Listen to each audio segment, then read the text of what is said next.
मैं आपको सुना रहा हूँ, अगर वक्त रहा तो एक और सुनाऊंगा। देखते हैं कब खत्म होती है। और इस कहानी का उन्वान है खुशियाँ। ये मेरे साथ पढ़ रहे हैं लता रामचंद्रन जी, मेघना अभ्यंकर, वल्लभ भिंगाटे, कल्पेश वेदक ना, कल्पेश वेदक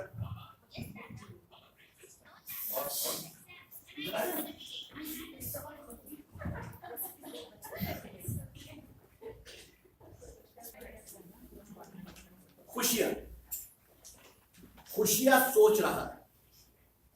बनवारी से काले तंबाकू वाला पान लेकर उसकी दुकान के साथ उस संगीन चबूतरे पर बैठा था जो दिन के वक्त टायरों और मोटरों के मुख्तलिफ पुर्जों से भरा होता है। रात को 8:30 बजे करीब मोटर के पुर्जे और टायर बेचने वालों की दुकान बंद हो जाती है और उसका संगीन चबूतरा खुशियां के लिए खाली हो जाता है। वो काले तंबाकू वाला पान आहिस्ता आहिस्ता चबा रहा था और सोच रहा था। पान की गाढ़ी तंबाकू मिली पीक उसके दांतों के रेखों से निकल कर उसके मुंह में इधर उधर फिसल रही थी और उसे ऐसा लगता था कि उसके ख्याल दांतों के तले पिसकर उसकी पीक में घुल रहे हैं। शायद यही वजह है कि उसे फेंकना नहीं चाहता था। खुशियां पान की पीक मुंह में बिलबिला रहा था, उस वाक़े पर गौर कर रहा था जो उसके साथ अभी अभी पेश आया था, यानी आधा घंटा पहले। वो संगीन चबूतरे पर हरमन मामूल बैठने से पहले खेतवाड़ी की 5वीं गली में गया था। मैंगलोर से जो नई छोकरी कांता आई थी उसी गली के नुक्कड़ पर रहती थी। खुशियां से किसी ने कहा था कि वो अपना मकान तब्दील कर रही है। चुनांचे वो इस बात का पता लगाने के लिए वहां गया था। कांता की खोली का दरवाजा उसने खटखटाया। अंदर से आवाज आई, कौन है? इस पर खुशियां ने कहा, मैं हूँ खुशियां। आवाज दूसरे कमरे से आई। थोड़ी देर के बाद दरवाजा खुला। खुशियां अंदर दाखिल हुआ। जब कांता ने दरवाजा अंदर से बंद किया तो खुशियां ने मुड़कर देखा। उसकी हैरत की कोई इंतहा नहीं जब उसने कांता को बिल्कुल नंगा देखा। बिल्कुल नंगा ही समझो, क्योंकि वो अपने अंग को सिर्फ एक तौलिए से छुपाए हुए थे। छुपाए हुए भी नहीं कहा जा सकता, कि छुपाने की कितनी चीजें होती हैं। वो तो सबकी सब खुशियां की हैरतज़दा आंखों के सामने थी। कहो खुशियां, कैसे आए? मैं बस अब नहाने ही वाली थी। बैठो बैठो, बाहर वाले से अपने लिए चाय का तो कह आए होते। जानते तो हो वो मुआरामा यहाँ से भाग गया है। खुशियां, जिसकी आंखों ने कभी औरत को यूं अचानक तौर पर नंगा नहीं देखा था, बहुत घबरा गया।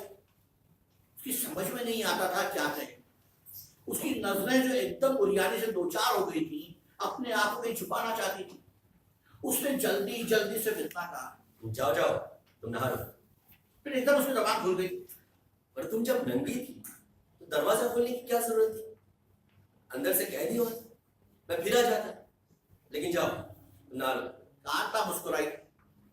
जब तुमने कहा खुशियां है तो मैंने सोचा क्या हर्ज है, अपना खुशियां ही तो है, आने दो।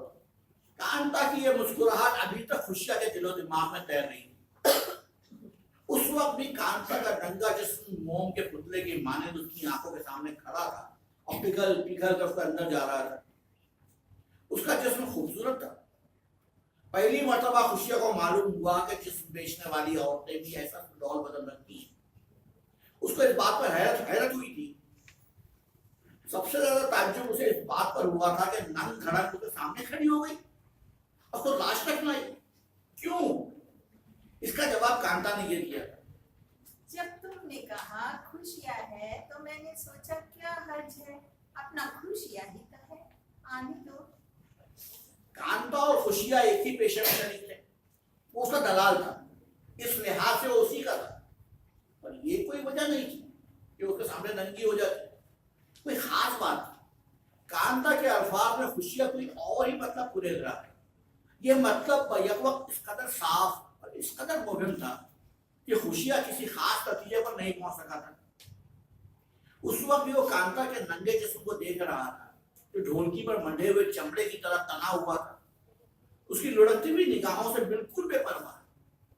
कई बार हैरत के आलम में भी उसने उसके सांवरे सलोने बदन पर टोह देने वाली निगाहें गाड़ी की, मगर उसका एक रोआ तक न खप पाया। बस सांवरे पत्थर की मूरत के मानने खड़ी रही, जो हर एहसास से आली हो। भाई, मर्द उसके सामने खड़ा है, मर्द जिसकी निगाहें कपड़ों में भी औरत के जिस्म तक पहुंच जाती है, और जो परमात्मा जाने ख्याल ही ख्याल में कहां कहां पहुंच जाता है, लेकिन जरा भी ना घबराए। और उसकी आंखें ऐसे समझ लो कि अभी लॉन्ड्री से धुल कर आई, जरा से शर्म। उसको थोड़ी सी तो लाज आनी चाहिए थी, जरा सी सुर्खी तो उसके दीदों में पैदा होनी चाहिए थी। मान लिया तस्बीह थी, पर तस्बीह यूं नंगी तो नहीं खड़ी हो जाती। 10 बरस उसको दलाली करते हुए हो गया था, और इन 10 वर्षों में वो पेशा करने वाली लड़कियों के तमाम राजों से वाकिफ हो चुका था। मिसाल के तौर पर उसे यह मालूम था कि पायखुदी के आखिरी सिरे पर जो छोकरी एक नौजवान लड़के को भाई बनाकर रहती है, उसके लिए अछूत करने का रिकॉर्ड काहे करता मूरत प्यार प्यार प्यार अपने टूटे हुए बाजे पर बजाया करती है, क्योंकि उसे अशोक कुमार से बहुत बुरी तरह इश्क है। कई मंचले लौंडे अशोक कुमार से उसकी मुलाकात कराने का झांसा देकर अपना उल्लू सीधा कर चुके थे। उसे यह भी मालूम था कि दादर में जो पंजाबत रहती है सिर्फ इसलिए कोट पतलून पहनती है कि उसके एक यार ने उसे कहा था कि तेरी टांगे बिल्कुल उस अंग्रेज एक्ट्रेस की तरह है जिसने मराको उस पूरे तमन्ना में काम किया था। ये फिल्म उसने कई बार देखी, और जब उसके यार ने कहा कि मार्लेन डेट्रिच इसलिए पतलून पहनती है कि उसकी टांगे बहुत खूबसूरत है और उन टांगों का उसे 2 लाख का बीमा करा रखा है, उसने भी पतलून पहनना शुरू कर दी, जो उसके चूठों में बहुत फंसकर आती थी। उसे यह भी मालूम था कि मजहब वाली दक्षिणी छोकरी सिर्फ इसलिए कॉलेज के खूबसूरत औरतों को फांसती है कि उसे खूबसूरत बच्चे की मां बनने का शौक है। उसको यह भी पता था कि वो कभी अपनी ख्वाहिश पूरी न कर सकेगी, इसलिए कि वो बांझ है। और फिर उस काली मदरसा की बाबत जो हर वक्त कानों में हीरे की बूटियां पहने रहती थी, उसको ये बात अच्छी तरह मालूम थी कि उसका रंग कभी गोरा नहीं होगा, और वो उन दवाओं में बेकार रुपया बर्बाद कर रही है जो आए दिन खरीदती रहती है। उसको उन तमाम छोकरियों का अंदर बाहर का हाल मालूम था जो उसके हल्के में शामिल थी। उसको ये खबर न थी कि एक रोज कांता कुमारी, जिसका असली नाम इतना मुश्किल था कि वो उम्र भर याद नहीं कर सकता था, उसके सामने नंगी खड़ी हो जाएगी और उसको जिंदगी के सबसे बड़े ताजे से 2-4 कराएगी। सोचते सोचते उसके मुंह में पान की पीक इस कदर जमा हो गई थी कि वो मुश्किल से छालिया के नन्हे रेतों को चबा सकता था, जो उसके दांतों की रेखों में से इधर उधर फिसल कर निकल जाते थे। उसके तंग माथे पर पसीने की नन्ही नन्ही बूंदें नमूदार हो गई थी, जिसे मलमल में पनीर को आहिस्ता से दबा दिया गया।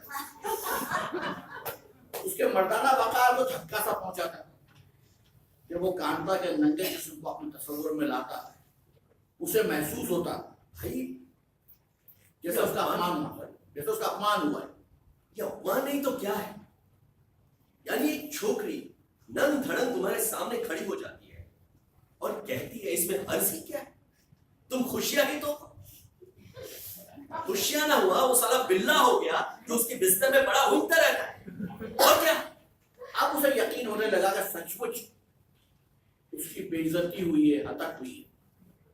वो मर्द था, उसको इस बात की गैर महसूस तरीके में तौक़्क़त थी कि औरतें चाहे शरीफ हो या बाजारी उसको मर्द ही समझेंगी और उसके और अपने दरमियान वो पर्दा कायम रखेंगी जो एक मुद्दत से चला आ रहा है। वो तो सिर्फ ये पता लगाने के लिए कांता के यहाँ गया था कि वो कब मकान बदल रही है और कहाँ जा रही है। कांता के पास उसका जाना ये अक्सर बोनस से मुताल्लिक था।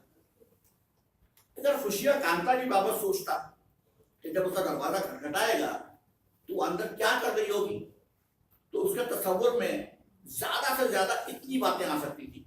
सर पर पट्टी बांधे लेट रही होगी, बिल्ले के बालों में से पिस्सू निकाल रही होगी, उस बाल सफा पाउडर से अपने बगलों के बाल उड़ा रही होगी जो इतनी बास मारता था कि नाक बर्दाश्त नहीं कर सकती।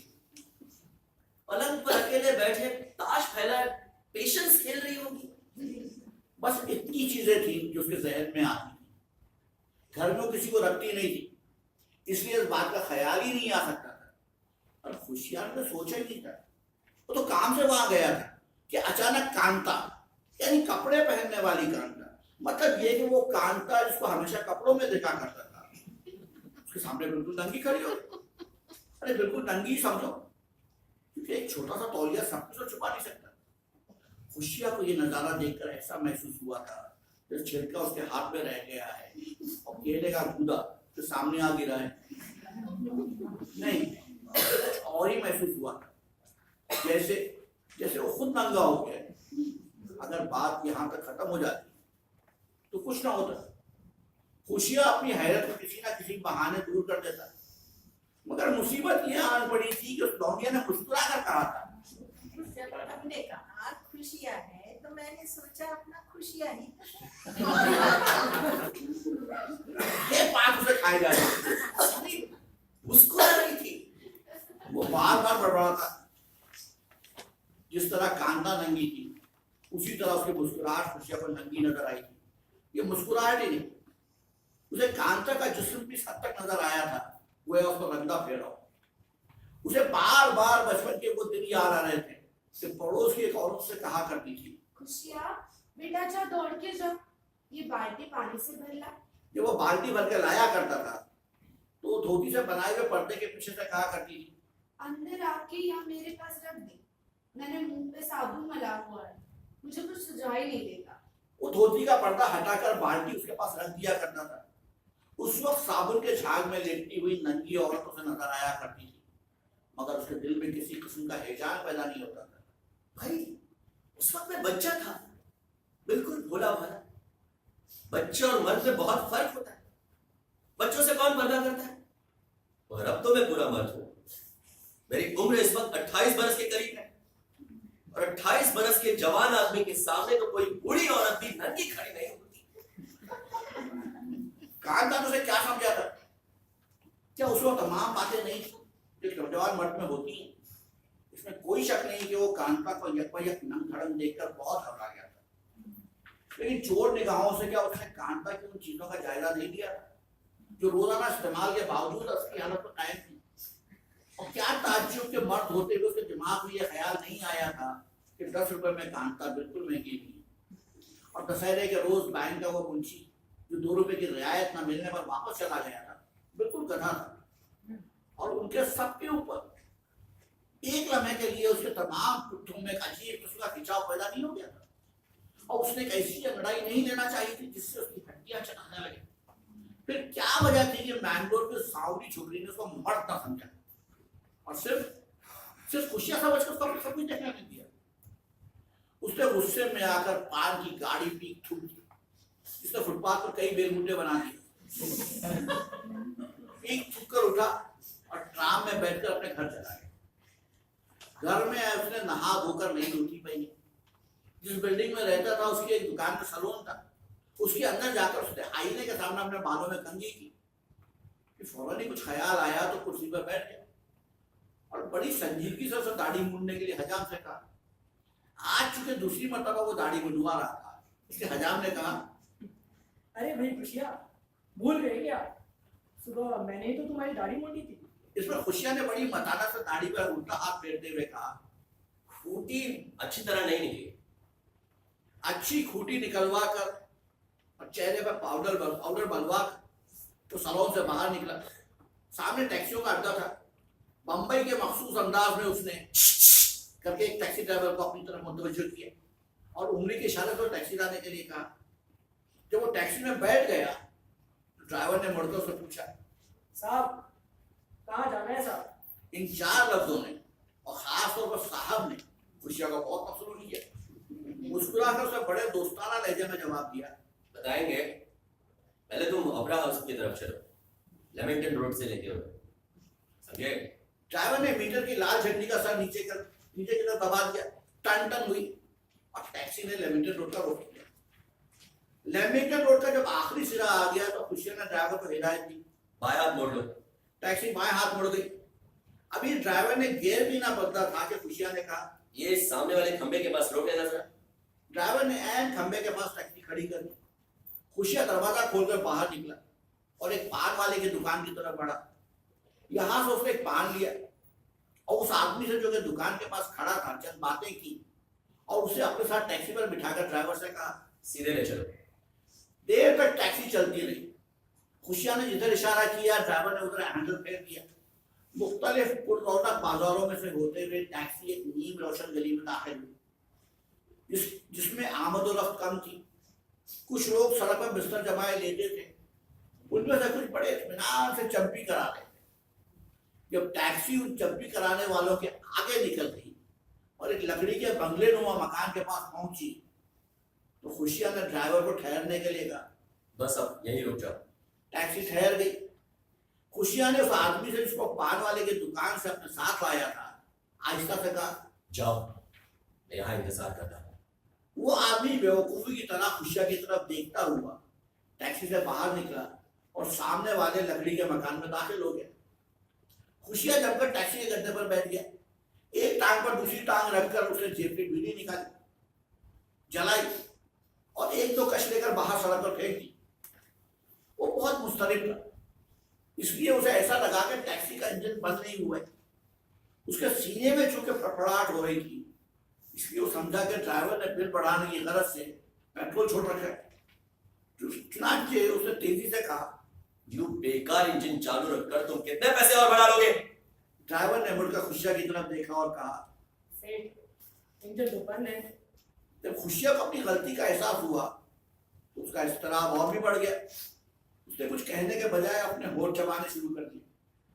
फिर एकाएक सर पर वो कश्ती नुमा काली टोपी पहनकर जो अब तक उसके बगल में दबी हुई थी, उसने ड्राइवर का शाना हिलाया और कहा, देखो, अभी एक छोकरी अंदर आई, जो भी अंदर दाखिल हो तो मोटर चालू कर देना, समझे?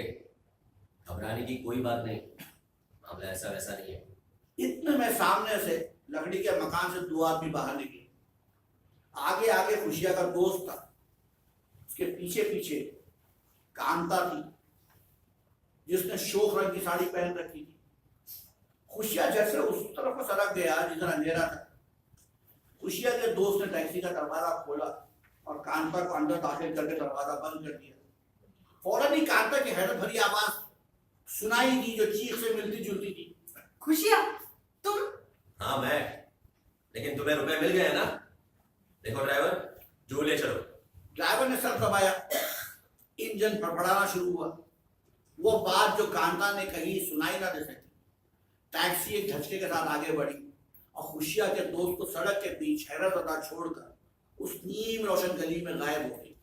उसके बाद किसी ने खुशिया को मोटरों की दुकान के संगीन चबूतरे पर फिर कभी नहीं देखा।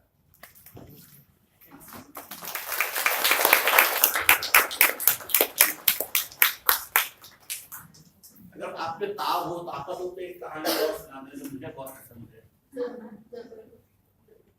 तो सुनाते हैं सहाय। ये वो कहानी है जो वो किस्सा बयान करती है जिसकी वजह से बंटो पाकिस्तान थे। उनके एक दोस्त थे, फिल्म एक्टर श्याम, जिनसे वो शराब पिया करते थे। तो जब फसाद शुरू हुए तो श्याम ने एक बार मंटो से कहा था कि जो हाल है फसाद का, उसमें से लगता है कि अगर यहाँ फसाद शुरू हो जाए तो मैं तुम्हें मार डालूंगा। उसी बात को उन्होंने अफसाने में पिरोया है। जो मेरे साथ पढ़ेंगे शेखर शंकर सिंह, वल्लभ बिगाड़े और सिद्धार्थ पांडे। तो आखिरी कहानी सहाय। शेखर नहीं मिल रही है?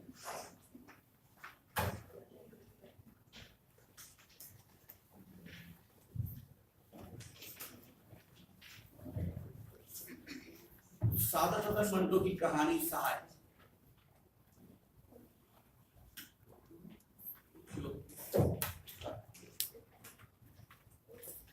ये मत कहो कि 1 लाख हिंदू और 1 लाख मुसलमान मरे।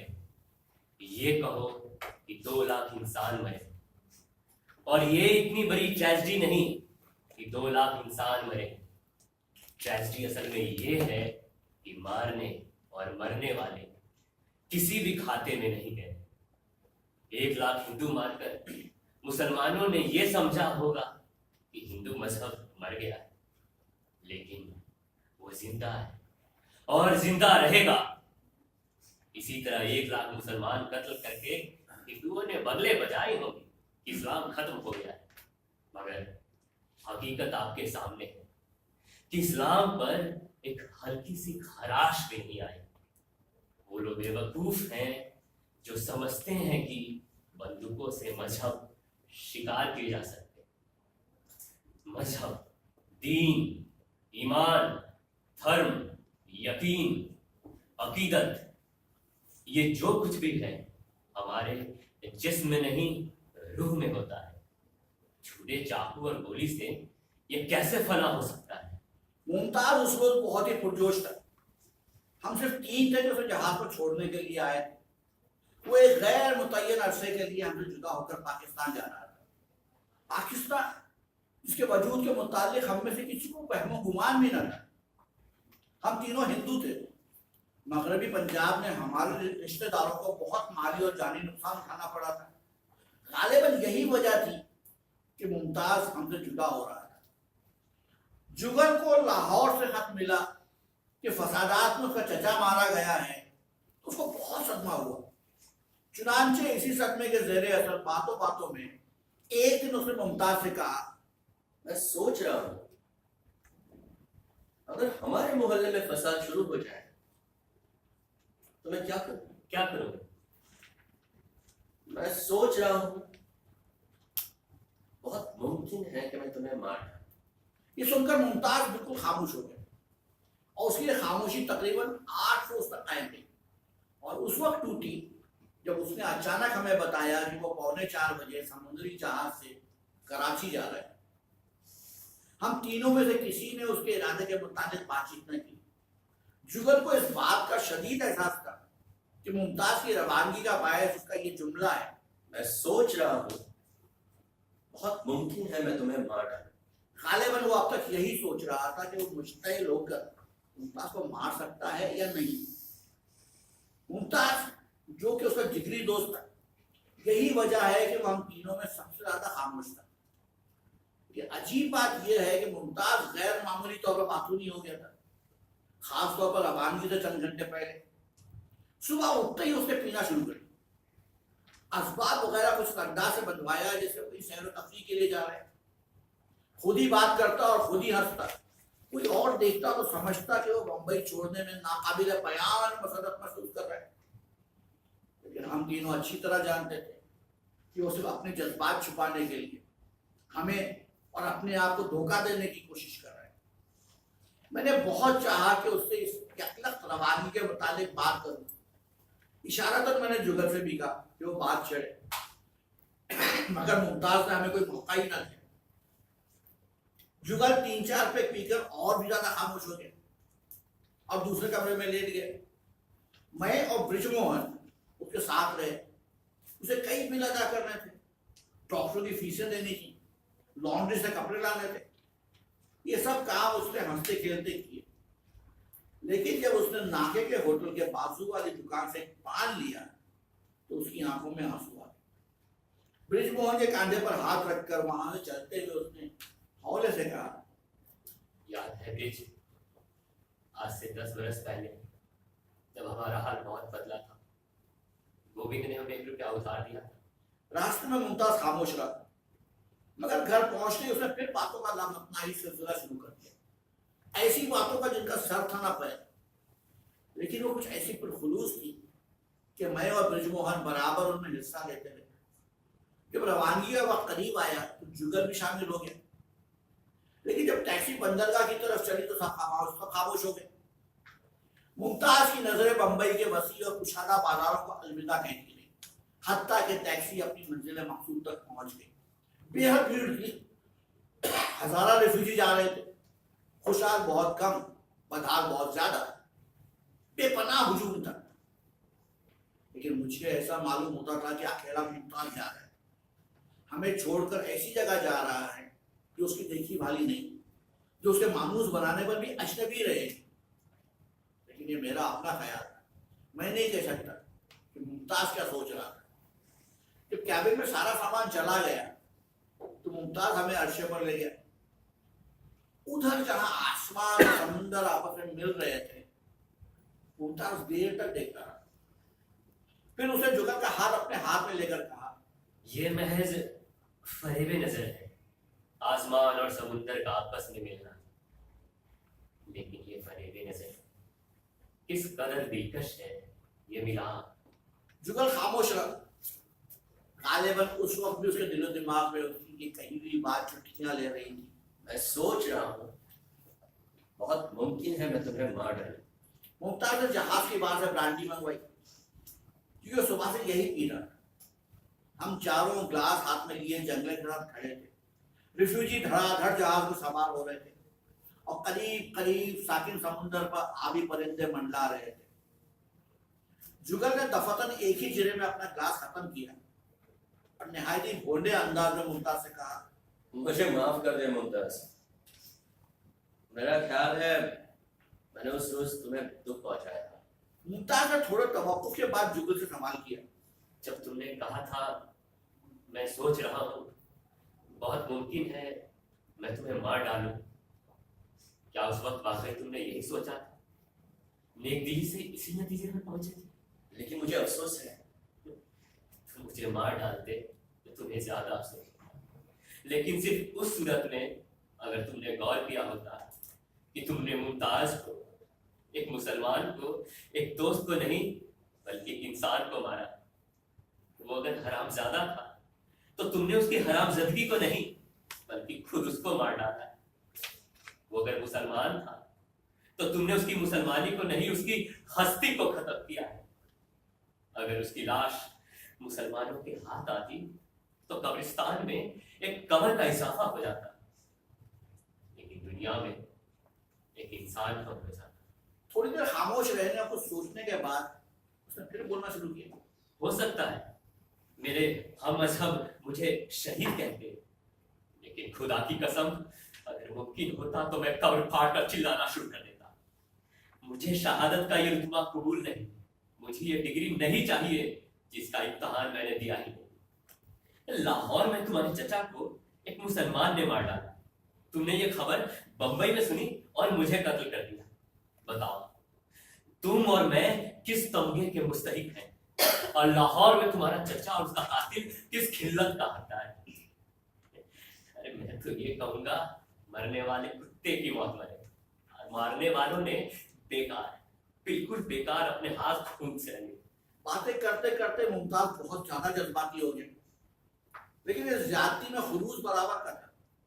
मेरे दिल पर खुसूसन इस बात का बहुत असर हुआ कि मजहब, दीन, ईमान, यकीन, धर्म, अकीदत, ये जो कुछ भी है हमारे जिस्म के बजाय रूह में होता है, जो छुरे, चाकू और गोली से फना नहीं किया जा सकता। चुनांचे मैंने उसे कहा, तुम बिल्कुल ठीक कहते हो।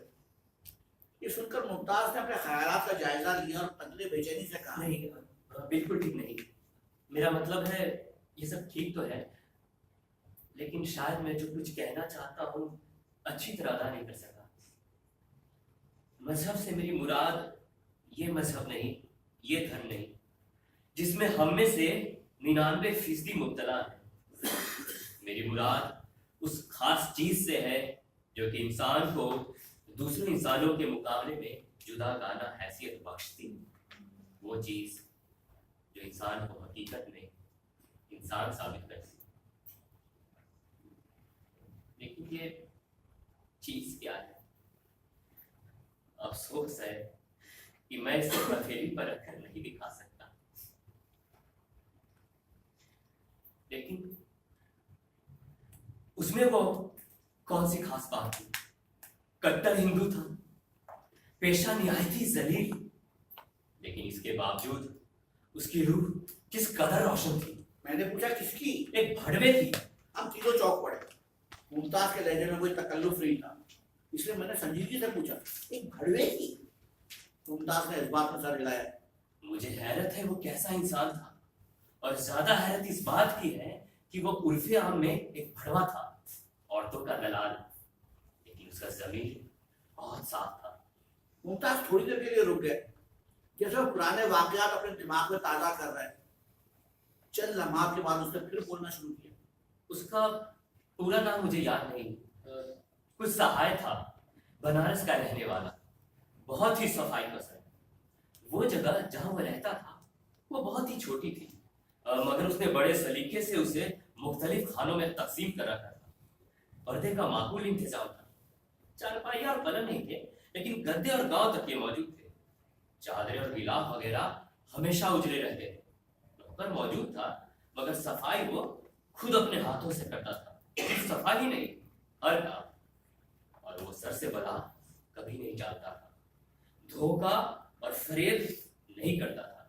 रात ज्यादा गुजर गई है और आसपास से पानी मिली शराब मिलती है तो वो साफ कह देता था, साहब, अपने पैसे जाया ना कीजिए। अगर किसी लड़की के मुतालिक उसे शक है तो वो छुपाया नहीं करता था। और तो और उसने मुझे ये भी बता दिया था कि वो 3 बरस के अरसे में 20,000 रुपये कमा चुका है और 10 में से 2.5 कमीशन के लिए लेकर। उसे सिर्फ 10,000 और बनाने थे। मालूम नहीं सिर्फ 10,000 और क्यों, ज्यादा क्यों नहीं। उसने मुझसे कहा था कि 30,000 रुपये पूरे करके वो वापस बनारस चला जाएगा और बजाजी की दुकान खोलेगा।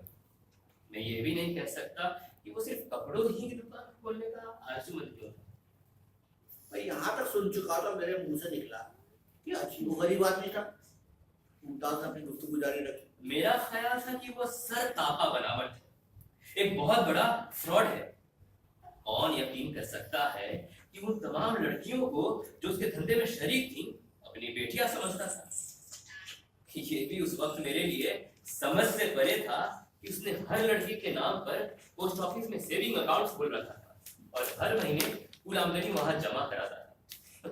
और ये बात तो बिल्कुल नाकाबिल यकीन थी कि वो 10-12 लड़कियों के खाने पीने का खर्च अपने जेब से अदा करता है।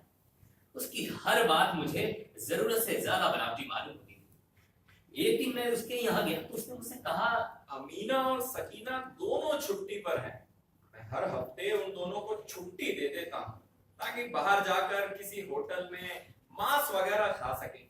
यहाँ तो आप जानते हैं सब वैष्णव हैं। मैं ये सुनकर दिल ही दिल में मुस्कुराया कि मुझे बना रहा है। एक दिन उसने मुझे बताया कि अहमदाबाद की उस हिंदू लड़की ने, जिसकी शादी उसने एक मुसलमान घाट से करा दी थी, लाहौर से खत लिखा है कि दाता साहब के दरबार में उसने एक मन्नत मानी थी जो पूरी हुई। अब उसने सहाय के लिए मन्नत मानी है कि जल्दी जल्दी उसके 30,000 रुपये पूरे हो और वो बनारस जाकर बजाजी की दुकान खोल सके। ये सुनकर तो मैं हंस पड़ा। मैंने सोचा चूंकि मैं मुसलमान हूँ इसलिए मुझे खुश करने की कोशिश कर रहा है। मैंने मुमताज से पूछा, क्या तुम्हारा ख्याल गलत था? बिल्कुल, उसके कहने और करने में कोई फर्क नहीं था। हो सकता है उसमें कोई खामी हो, हाँ, बहुत मुमकिन है उससे अपनी जिंदगी में कई गलतियां हुई, मगर वो एक बहुत ही उम्दा इंसान था। जुगल ने सवाल किया, ये तुम्हें कैसे मालूम हुआ? उसकी मौत पर। ये कहकर मुमताज कुछ अरसे के लिए खामोश हो गया। थोड़ी देर के बाद उसने इधर उधर देखना शुरू किया, जहां आसमान और समुद्र एक धुंधली सी आंखों से सिमटे हुए थे। फसादात शुरू हो चुके थे। मैं सुबह सुबह उठकर भिंडी बाजार से गुजर रहा था। कर्फ्यू के बायस बाजार में आमदोरफ्त बहुत ही कम थी, ट्राम भी नहीं चल रही थी। टैक्सी की तलाश में चलते चलते जब मैं जेजे हॉस्पिटल के पास पहुंचा तो फुटपाथ पर एक आदमी को मैंने बड़े से टोकरे के पास गठरी सी बने हुए देखा। मैंने सोचा कोई पार्टी वाला सो रहा है, लेकिन जब मैंने पत्थर के टुकड़ों पर खून के लोथड़े देखे तो रुक गया। वारदात कत्ल की थी। मैंने सोचा अपना रास्ता लूं, मगर लाश में हरकत पैदा हुई। मैं फिर रुक गया, आसपास कोई नहीं था। मैंने झुककर उसकी तरफ देखा। मुझे सहाय का जाना पहचाना चेहरा नजर आया, मगर खून के धब्बों से भरा हुआ। मैं उसके पास फुटपाथ पर बैठ गया और गौर से देखा। उसकी टूल की सफेद कमीज जो हमेशा बेदाग हुआ करती थी, लहू से लुथड़ी हुई थी। जख्म शायद पसलियों के पास था। उसने हौले हौले कराना शुरू किया तो मैंने एहतियात से उसका कंधा पकड़कर हिलाया, जैसे किसी सोते को जगाया जाता है। 1-2 बार मैंने उसे नामुकम्मल नाम से भी पुकारा। मैं उठकर जाने ही वाला था कि उसने अपनी आंखें खोली। देर तक वो उन खुली आंखों से टकटकी बांधे मुझे देखता रहा। फिर एकदम उसके सारे बदन में कपकपी पैदा हुई और उसने मुझे पहचान कर कहा, आप। मैंने उसे गले पर बहुत सी बातें पूछना शुरू कर दी। वो कैसे इधर आया, किसने उसको जख्मी किया, कब से वो फुटपाथ पर पड़ा है, सामने अस्पताल है, क्या मैं वहां खबर कर दूं? उसने बोलने की ताकत नहीं।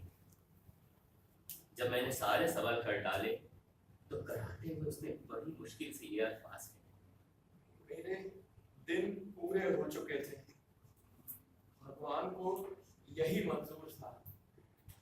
भगवान को जाने क्या मंजूर था, लेकिन मुझे ये मंजूर नहीं था कि मैं मुसलमान होकर मुसलमानों के इलाके में एक आदमी को जिसके मुतालिक मैं जानता था कि हिंदू है, इस एहसास के साथ मरते देखूं कि उसको मारने वाला मुसलमान था और आखिरी वक्त में उसकी मौत के सिरहाने जो आदमी खड़ा था वो भी मुसलमान था।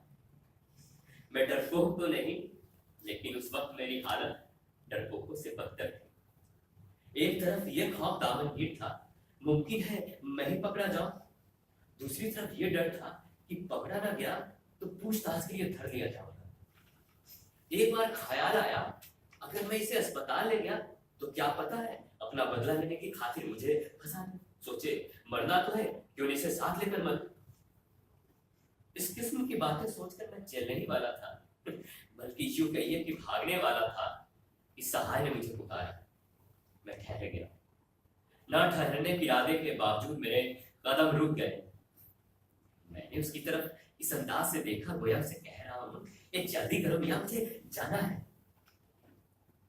उसने दर्द की तकलीफ से दोहरा होते हुए बड़ी मुश्किलों से अपने कमीज के बटन खोले और अंदर हाथ डाला, मगर जब कुछ और करने की उसकी हिम्मत न रही तो उससे कहा, नीचे बंडी है, उधर की जेब में कुछ जेवर और 1200 रुपए हैं। ये सुल्ताना का माल है। मैंने एक दोस्त के पास रखा हुआ था, आज उसे भेजने वाला था, क्योंकि आप जानते हैं खतरा बहुत बढ़ गया है। आप उसे दे दीजिएगा और कहिएगा फौरन चले जाए, लेकिन अपना ख्याल रखिएगा। मुमताज खामोश हो गया, लेकिन मुझे ऐसा महसूस हुआ कि उसकी आवाज सहाय की आवाज में जो जेजे अस्पताल के सामने फुटपाथ पर उठी थी, दूर उधर जहां आसमान और समुद्र एक धुंधली सी आगोश में मलगम थे, हल हो रही है।